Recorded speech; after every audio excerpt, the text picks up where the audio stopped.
আমার চ্যানেলের সকল বন্ধুদের স্বাগত। আজ আমি আপনাদের কাছে আরেকটি রেসিপি নিয়ে এসেছি। এটা বক ফুলের বড়া। খুব ভালো লাগবে গরম গরম।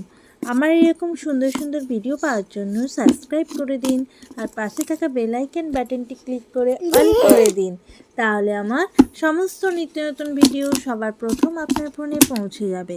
তাহলে চলুন বক ফুলের বড়া রেসিপির পুরো ভিডিওটা দেখে নেওয়া যাক। বক ফুলের বড়া তৈরি করার জন্য সবার প্রথম বক ফুল নিয়েছি। আমি এতগুলো বক ফুল নিয়েছি। দেখুন বক ফুলগুলো খুব একটা ফ্রেশ নেই, একবার একটু ধুয়ে নিলে ভালো হয়। এবার আমি বক ফুলগুলো ভালো করে একটু ধুয়ে নেব। এবার এই ব্যাটার তৈরি করার জন্য বেসন নিয়ে নিচ্ছি। এখানে আমি 5 চামচ বেসন নিয়ে নিলাম আর সুজি নিয়ে নিচ্ছি 5 চামচ। তবে মাপ এদিক ওদিক হলে কোনো অসুবিধা নেই। 5 চামচ সুজি নিয়ে নিলাম, স্বাদ মতো নুন আর একটু হলুদ দিয়ে দিলাম। দিয়ে সবার প্রথমে মিক্সিং করে নিতে হবে খুব ভালো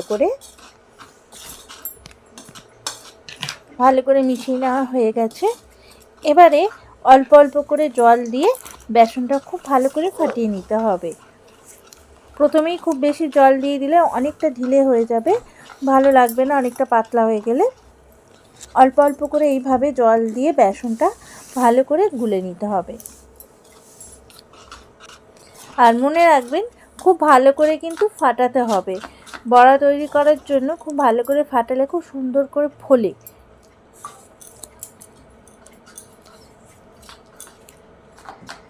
খুব বেশি পাতলা আমি করব না, একটু টাইট রাখবো।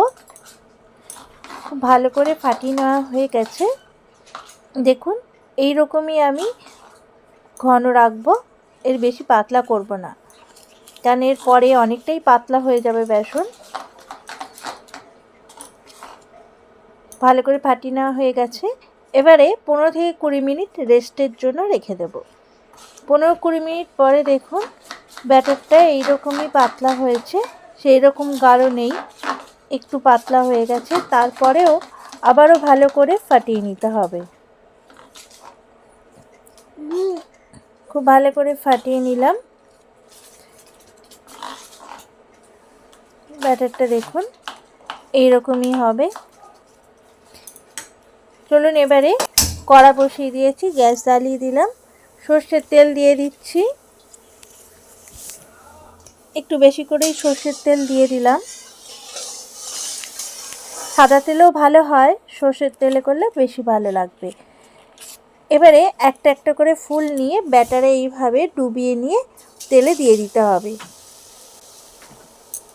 একইভাবে সমস্ত ফুলগুলো এইভাবে ব্যাটারে ডুবিয়ে তেলে দিয়ে দিচ্ছি। আর গ্যাসের ফ্লেম আমি মিডিয়ামে রেখেছি।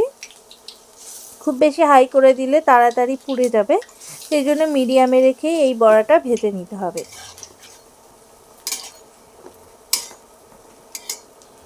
এবারে উল্টে দেব আর ব্রাউন করেই ভাজতে হবে বড়াটা। এইগুলো একটু ছাড়িয়ে দিচ্ছি।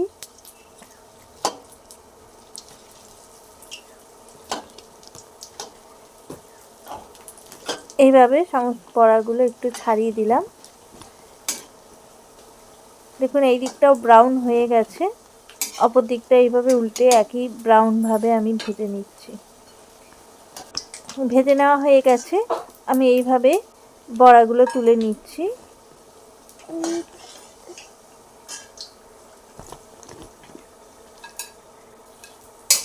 সমস্ত বড়াগুলো ভেজে আমি তুলে নিলাম। একইভাবে বাকি যে ফুলগুলো ছিল সেগুলো ভেজে নিচ্ছি।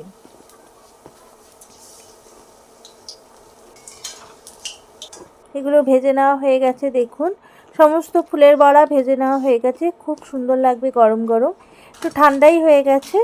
আর কতটা ক্রাঞ্চি আছে আর কি সুন্দর ফুলে রয়েছে। দেখুন আওয়াজ শুনেই বুঝতে পারছেন কত সুন্দর ক্রাঞ্চি আছে। আর আমি একটু কেটে দেখাচ্ছি, ভিতরটাও কত সুন্দরভাবে সিদ্ধ হয়ে গেছে। খুব ভালো লাগবে। এইভাবে আপনারা তৈরি করে খাবেন গরম গরম ভাতের সাথে বা মুড়ির সাথে, শুধু শুধুও খেতে ভালো লাগবে। আমার ভিডিওটা যদি আপনাদের ভালো লেগে থাকে লাইক করে দেবেন, কমেন্ট বক্সে জানাতে ভুলবেন না কিন্তু, আর বন্ধুদের কাছে শেয়ার করে দেবেন। আজ তবে এই পর্যন্তই। পরবর্তী ভিডিওতে আবার অন্য কোনো রেসিপি নিয়ে আসবো। ধন্যবাদ।